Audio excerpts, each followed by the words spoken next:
నమస్తే, welcome to our channel. ప్రస్తుతం మనతో పాటు ప్రముఖ జ్యోతిష్య వాస్తు పండితులు, ప్రముఖ ఆధ్యాత్మికవేత్త వైవిఎస్ఎస్ గిరిరావు గారు ఉన్నారు. నమస్కారం అండి. నమస్తే అమ్మా. జనరల్గా శివుడికి మనం అందరం కూడా పూజ చేస్తూ ఉంటాం, పైగా శివరాత్రి కూడా రాబోతోంది. అయితే ఒక దీక్షగా చేయాలనుకునే వాళ్ళకి, లేకపోతే శివుడు అనుగ్రహం అష్ట ఐశ్వర్యాలు పొందడానికి, ఎందుకంటే శివుడే ఐశ్వర్యకారకుడు అని అంటూ ఉంటారు కాబట్టి, శివుడి అనుగ్రహం పొందాలి అంటే ముందుగా ఆచరించవలసిన పూజలు కానీ, లేకపోతే ఏమంటారు దీక్షలు కానీ, ఈ విధంగా చేస్తే డెఫినెట్గా మంచిగా అవుతుందని కానీ ఏదన్నా ఉందంటారు? ఖచ్చితంగా అమ్మా. ఇప్పుడు మనం కంపారిటివ్గా చేస్తుంటే ఏంటంటే, ఈ గెస్ట్ ఇలా చెప్తారు, ఆ గెస్ట్ ఇలా చెప్తారు అన్నట్టుగానే భగవంతుడిలో కూడా ఏంటంటే, మనకి శివయ్య తల్లి లాంటి వాడమ్మా. అమ్మ మనం ఏదన్నా అడగంగానే అరే బిడ్డ బాధపడతాడని ఎలా తీసుకొచ్చిస్తుందో, అలా బంగారంలాగా తీసుకొచ్చి భోళాశంకరుడు అని అందుకే పేరు. అడిగింది కాదనకుండా ఇచ్చేస్తాడు. చివరికి రాక్షసులకు కూడా ఆ వరాలన్నీ ఇచ్చేసాడనమాట. అదే విష్ణుమూర్తి దగ్గరికి వెళ్ళేసరికి మీకేంటంటే, తండ్రిలాగా ఇది ఈ పిల్లాడికి ఇబ్బంది పడతాడా, అవసరమా కాదా ఆచితూచి ఇస్తారు. ఈయన తల్లి మనస్సు శివ ఇది. అందుకని ఏంటంటే అస్సలు అడగడమే ఆలస్యం. ఆనందంగా ఆర్తితో కనుక మనం ఎలుగెత్తి పిలిస్తే శివయ్య పరిగెత్తుకు వచ్చేస్తాడు. అయితే ఇదే కష్టంగా మారిపోతుంది. ఆర్తితో అంటారు, వాళ్ళు ఉండే సమస్యలే వాళ్ళకి పాపం తోచలేని స్థితి ఉంటూ ఉంటుంది కొంతమందికి. మరి అలాంటప్పుడు ఆర్తి రావాలి అంటే గనక ఏ విధంగా కనెక్ట్ అవ్వాలి అనేది కన్ఫ్యూజన్ గా ఉంటుంది. అది ఏంటి ఆర్తి అంటే? మీకు ఆధ్యాత్మిక ఆర్తితో పాటు ఇప్పుడు మీకు ఏదైనా సమస్య ఉందనుకోండి, మీరు జనరల్గా మీకు ఒక ఆఫీస్లో 10 మంది ఉంటారు, 20 మంది ఉంటారు, లేకపోతే చుట్టాల్లో 100 మంది ఉంటారు. కానీ మీకు ఏదైనా బాధలో ఉన్నప్పుడు ఒక వ్యక్తి దగ్గరికి రాగానే నీళ్ళలు వచ్చేస్తాయి, కళ్ళల్లో నీళ్ళు వచ్చేసి గట్టిగా కావరించుకుని కష్టం సుఖం చెప్పుకుంటాం. మరి అంతమంది 100 మంది ఉంటే 100 మందికి చెప్పుకోము. అలాగే మనం ఈ మానవులతో పెట్టుకునే బదులు పొలిటీషియన్స్, ఆర్థికమైన వాళ్ళు, ఫిజికల్గా హెల్ప్ చేసే వాళ్ళకంటే కూడా భగవంతుడి దగ్గరికి వెళ్ళి మీ కష్టం కానీ, బాధ కానీ, ఆవేదన కానీ, దుఃఖం కానీ, అయ్యా నాకు ఇట్లా ఉందయ్యా, ఏంటో ఇంత సమస్య, నేను ఎందుకింత ఇబ్బంది పెడతావు, నెల రోజు నుంచి అవస్థ పడుతున్నాను, నువ్వు కాక నాకు ఇంకెవడు చూస్తాడు, ఇప్పుడు ఎవడబ్బా సుమ్మా అని చెండాకోలు పెట్టి కొడుతుంటే అన్నమయ్య అడిగాడు చూసారా. అలా మనం గనక కష్టం సుఖం చెప్పుకున్నప్పుడు, ఒక తండ్రి దగ్గర చెప్పుకున్నట్టుగా, ఒక తల్లి దగ్గర చెప్పుకున్నట్టుగా మనం ఎప్పుడైతే చెప్తామో లోపల తెలియకుండానే ఆర్ద్రత వచ్చేస్తుంది. ఇప్పుడు మీకు కలుగుతుంది అదే, కళ్ళలో నీళ్లు కూడా నేను చూడగలుగుతాను. వాస్తవం. ఎందుకంటే భగవత్తు ఆ తత్వం లోపల మెలిసినప్పుడు ఆ మూర్తిని గురించి తలుచుకోగానే లోపల ఆర్ద్రత వస్తుంది. అంటే భగవత్ తత్వాన్ని గనక మనం ఒక్కసారి గనక అనుభవిస్తే, ఆ భగవతత్వాన్ని ఎప్పుడు తెలుసుకున్నా, అరే అసలు ఇంతమంది ఇంత భయంకరంగా ఉన్నది, అలా అక్కడ దాకా వచ్చి టక్కన ఆపేస్తాడు ఆయన. అస్సలు వెంట్రుక వాసులు ఆపేసేసి చక్కగా తామరాకు మీద నీటి మీద ఇలాగా అలా తీసి పక్కనేస్తాడు.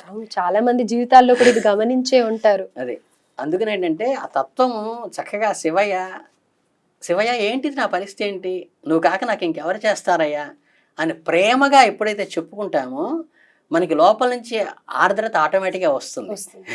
ఆ వచ్చినప్పుడు మీరు ఎప్పుడైతే ఆర్ద్రతతో ఓపెన్ అప్ అయ్యి, అంటే ఆర్ద్రత వచ్చినప్పుడు ఏంటంటే జినైన్ అనమాట, మీకు వేరే ఆలోచనలు కానీ, వేరే ఇది ఇగో కానీ, వేరే థాట్ కానీ ఏం ఉండదు, కంప్లీట్ బ్లాంక్ అయిపోతుంది మైండ్. ఆయన నేనే అన్న స్థితి వస్తుంది. ఆ స్థితి వచ్చినప్పుడు ఏంటంటే ఇమ్మీడియట్గా మీకు అది సమస్య సాల్వ్ చేస్తాడు ఆయన.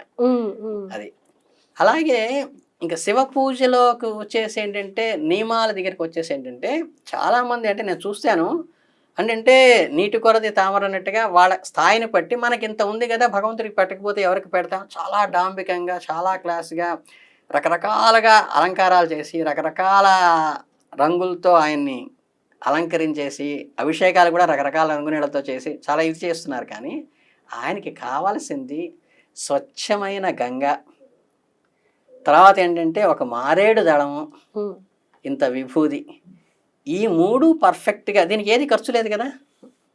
ప్రతి శివాలయంలో మారేడు చెట్టు ఉంటుంది. చక్కగా చెట్టుని ఇంత మారేడు దళం తీసుకెళ్ళి, చక్కగా చెంబుతో మనమే ఒక రాగి చెంబు తీసుకెళ్ళి నీళ్లు పట్టుకుని, చక్కగా అంత విభూతి తీసుకెళ్ళి ఒక చెంబు నీళ్లు పోసి మారేడు దళం పెట్టి శివుడికి విభూతి రాస్తే అనుగ్రహించేస్తాడు. ఇంకొకటి ఏంటంటే, ఇందులో అండర్లైన్ చేయాల్సిన విషయం, మీరు ఇంత అలంకారం చేసి, ఇన్ని లక్షలు పెట్టి, ఇన్ని నవరసాలు పెట్టి, ఇన్ని రకాల పళరసాలు పెట్టి, ఇన్ని అలంకారాలు, ఇన్ని రంగుల నీళ్ళు వేసి, అంటే మన ఫోటోగ్రఫీకి అందంగా ఉండటం కోసం, ప్రజలకి అట్రాక్ట్ చేయడం కోసం పెట్టినా కానీ ఈ 3 వేయకపోతే ఎంత చేసినా దండగే. ఎంత చేసినా ఇది వృధా కిందే లెక్క. ధార్మికంగా చూస్తే ఏంటంటే ఆ మూడే ఆయనకి ప్రధానం. ఉమ్, మారేడు దళం ఒకటి, నీళ్ళు ఒకటి, ఇదొకటి. ఇంకోటి ఏంటంటే నీటిలో కూడా విషం ఉంటుంది. అందుకని ఏంటంటే గరుడ ముద్ర పెట్టి దానికి ఏంటంటే మంత్రం చదువుతారు.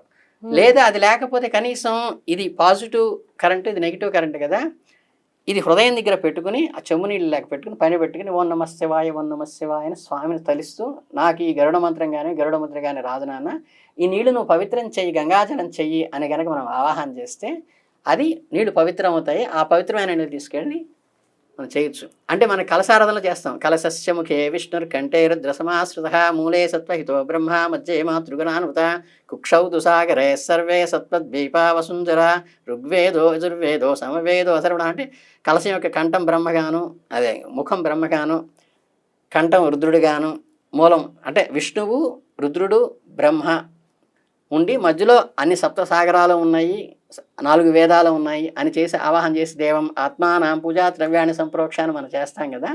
అలాగే ఈ కలశారాధనలో మనం కనుక ఇలా చేస్తే మనకి ఆ పంతులు గారు చేసే గరుడ ముద్ర అవి రాకపోయినా, గరుడ మంత్రం రాకపోయినా సరే మనం శుభ్రంగా ఆ నీళ్ళతో వేసి చక్కగా మనస్ఫూర్తిగా, ఆయన ఏంటంటే మన ఆర్తే కోరుకుంటాడు, మన మనస్సే కోరుకుంటాడు. మన పంచోపచారాలు చేయాలని చెప్తాం మనం. అవును, పంచోపచారాలు ధూపానికి గాలికి ఏం చేస్తాం, ధూపం వేస్తాం, అట్లాగే సాంబ్రాణి వేస్తాం, లేకపోతే గుగ్గిడం వేస్తాం. అవును, అట్లాగే అగ్నితత్వంగా మనకి దీపారాధన కానీ లేకపోతే అవన్నీ చేస్తాం, అఖండంగానే వెలిగిస్తాం. అలాగే మనకి హారతి కూడా అగ్నితత్వంగా చేస్తాం. అలాగే భూతత్వంగా గంధం వేస్తాం. ఆకాశతత్వంగా ఇచ్చేది మన మనస్సే ఇస్తాం. అవును. కనుక ఏంటంటే ఈ మనస్సు అక్కడ లేకుండా నువ్వు ఏం చేసినా అది వృధా ప్రయాస. అంటే ఏంటంటే మన శివరాత్రికి చేసే వాటిలో జాగరణ, ఉపవాసం 2 చేస్తాం కదా. నా దృష్టిలో, ధర్మం దృష్టిలో కూడా ఏమిటి అంటే, మీరు భగవత్ ఆరాధనలో ఆకలి మర్చిపోయి తాదాత్మ్యతలో అసలు అన్నదినలేదు, సాయంత్రం దాకా 5 అయిపోయింది అనుకునే స్థితి మీకు వస్తే అది ఉపవసించటం, ఆయనతో కలిసి జీవించటం. కడుపు బాధపడుతూ ఆకలేస్తున్న ఈరోజు ఉపవాసం ఉండాలి, ఎట్లయినా సరే ఏకభుక్తమైనా ఉండాలని కడుపు మాడుతూ బాధపడుతూ దాన్ని అణుచుకుంటూ ఉంటే అది లంకనం అవుతుంది. రోగం వచ్చినప్పుడు చేసే లంకనం అవుతుంది, ఉపవాసం కాదు. ఇంక్లూడింగ్ జాగరణ కూడా మనం చక్కగా స్వామివారి దగ్గరికి వెళ్ళగానే సాయంత్రం మనకి ప్రదోషకాలం నుంచి ఏంటంటే చక్కగా కళ్యాణం చేస్తారు. ఆ రోజు శివ కళ్యాణం చేస్తారు. శివ కళ్యాణం శివరాత్రి రోజు చేస్తారు. అలాగే కళ్యాణం అయ్యేసరికి 10 అవుతుంది. తర్వాత లింగోద్భవ కాలంలో చక్కగా లోపల అర్చన చేస్తారు, ఏకాదశి రుద్రం చేస్తారు. అదేసరికి తెల్లారుజాము 2 అవుతుంది. అది అయిపోయిన తర్వాత ఈయన అయిపోయిన తర్వాత అలంకారం చేసి నివేదన పెట్టిన తర్వాత మళ్ళీ అమ్మవారి దగ్గరికి వెళ్తారు. అక్కడ ఒక 1 అవర్ పూజ చేస్తారు, సహస్రనామం చేసి. ఇదంతా అయ్యేసరికి తెల్లారుజాము 4 అవుతుంది. ఈ కార్యక్రమంలో మిళితం అయిపోయి నిద్రని మర్చిపోయి శివతత్వంలో లీనమైతే అది జాగరణ. అంతే. అవును. అంతేగాని ఏదో సినిమాలు చూస్తూనో, పేకాడుతూనో, టీవీలో సీరియల్స్ చూస్తూనో చెయ్యాలి కదా అని చెయ్యాలి అంటే నిద్ర ఆపుకోవటమే జాగరణ అనుకుంటే అది శుద్ధ వేస్ట్, ఉపయోగమేం లేదు. ఇంకోటి ఏంటంటే పర్వదిన కాలాల్లో కానీ, నదీ పుష్కరాల్లో కానీ, పుణ్యక్షేత్రాల్లో కానీ ఏది చేసినా 10 రెట్లు వస్తుందని చెప్తూ ఉంటాం కదా. అది చాలామందికి తెలియదు ఏంటంటే, పుణ్యకారం చేస్తే 100 రెట్లు వస్తుంది అనుకుంటారు కానీ పాపకారం చేసినా ఆ టైంలో 100 రెట్లు వస్తుంది. అంటే శివరాత్రి జాగారం రోజు మీరు అనవసరమైన కార్యక్రమాలు, వ్యాపకాలు పెట్టుకుని కనుక నిద్ర ఆపుకుంటే ఆ పర్వదినంలో ఆ టైంలో ఈ చెడుకారం చేసిన దీనికి 100 రెట్లు ఫలితం వస్తుంది. అలాగే అంటే చాలా ఇవన్నీ కీన్ పాయింట్స్. అవి తెలియక చాలామంది చేసేటువంటి తప్పులు ఏంటంటే, నిద్ర వచ్చేసింది అనుకో పడుకో, ఇబ్బంది లేదు, కానీ వేరే కార్యక్రమాలు, భగవత్ కార్యక్రమం కాకుండా వేరే కార్యక్రమాలు, లౌకిక విషయాల్లో ఆలోచించొద్దు అంట. ఆలోచించి ఆగబాకండి. అలాగే ఉపవాసం కూడా ఇది. అయితే మొత్తానికి మీరు చెప్పొచ్చేది ఏంటంటే, దీక్షలు, వ్రతాలు, పూజలు ఏమీ అవసరం లేదు బోలా శంకరుడికి. కేవలం ఆర్తిగా పిలిచి నీరు కానీ, బిల్వం కానీ, విభూతి కానీ, ప్రతి ఒక్కరికి అందుబాటులో ఉండేది నీరు. కాబట్టి మీరు చెప్పిన విధంగా డెఫినెట్ గా ప్రేక్షకులు ఎవరైతే ఈ వీడియో చూస్తున్నారో ఆయన ఒక ముద్ర ఇలా చెంబుతో చెప్పారు. సో అలా చేసినట్టయితే ఆ గంగాజలం కూడా పవిత్రం అయిపోతుంది. కేవలం నీళ్లు పోసినా బోలా శంకరుడికి కాబట్టి మీ ఆర్తిని విని మీ సమస్యని తీరుస్తారు అని అంటున్నారు. డెఫినెట్గా ఈ వీడియో మీకు నచ్చుతుందని అనుకుంటున్నాను. లైక్ చేయండి, షేర్ చేయండి. డెఫినెట్గా కష్టాల్లో ఉండే వాళ్ళని ఇలాంటి సింపుల్ మెథడ్స్తో కూడా పూజలకనో లేకపోతే హోమాలకనో ఎక్కువ డబ్బులు కట్టేసి ఇబ్బంది పడకుండా జస్ట్ శివయ్యని పూజిస్తే చాలు. ఈ విధంగా మీ ఆర్తితో అంతే, మంత్రాలు అక్కర్లేదు, ఏమక్కర్లేదు. ఓం నమ శివాయ అని నా కళ్ళ ముందు తలుచుకుంటే ఆయన వచ్చేస్తారు మా మనసులోకి. అది చాలా అద్భుతం. అంటే కేవలం చెప్పడం వరకే కాకుండా మీరు అది ఆస్వాదిస్తూ అనుభవిస్తూ చెప్పారు కదా. డెఫినెట్ గా ఇది మన ప్రేక్షకులకు కూడా నచ్చుతుంది. ఆ ఆర్తి అనేది ఉంటే ప్రతి ఒక్కళ్ళ సమస్య తీరిపోతుంది. ధన్యవాదాలు. చాలా